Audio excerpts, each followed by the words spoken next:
People sometimes ask me, what was the thing that got you interested? What was the thing that when you first started reading through Scripture piqued your interest as an investigator? Well, I want to tell you what it was. It was what I call unintentional eyewitness support. There are times when you're talking to a witness when they will say something that raises a question. It doesn't even clarify what happened for you. You're like going, wait a minute, how could it have happened that way? But this witness is adamant. That's what they saw. And they're missing detail, or they're saying something that seems illogical, or there's no way it could have happened that way. And you're asking yourself, there's no way I can go in front of a jury with this statement. It makes no sense. And then sure enough, the next day or a week later, or in my case, 30 years later, we'll find another witness who actually gives that piece of information that fits inside the first eyewitness statement like a puzzle, and answers the question raised by the first eyewitness. So if an eyewitness said, oh yeah, he walked up to the counter and he just talked to her for a few minutes and she started giving him money. Okay, did he have a gun? No, he just walked up and talked to her. And she started giving him money. Yeah, it makes no sense. Why would she do that? Well, then I find the other witness from the other side who says, yeah, he walked up to her, handed her a note, and then he had a bulge. I could see a bulge under his jacket. Okay, that note's a demand note. A demand for money, and she thought there was a gun, so she gave him the money. Now the second witness is saying something that makes sense of the question raised by the first witness. Well, guess what I was seeing in Scripture?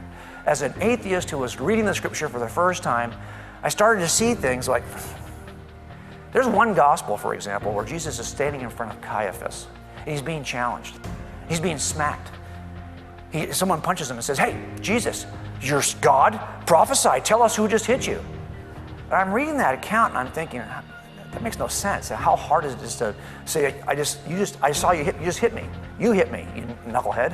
Why wouldn't somebody just say that? Why would that prove he's God to be able to say, I just saw you hit me?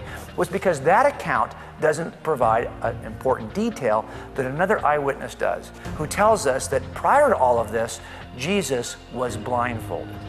If all you had was this first account, you'd be going, why does that make anything? It makes no sense that would be a demonstration of prophecy. But when you put both eyewitnesses together, one unintentionally supports the other. And I was seeing this in my professional work, and I started to see it in Scripture. Now, if you're interested in that, it turns out that there was a pastor named J.J. Blunt who investigated these many, many years before I ever even started investigating the Scripture. These were called the undesigned coincidences of the Gospels. I didn't know anything about that. Here's what I did know.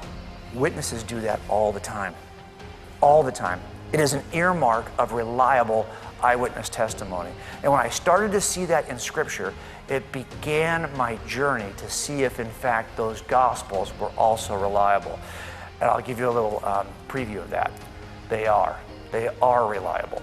Any way you can test them as a detective, you will discover that you can trust what the Gospels tell you about Jesus.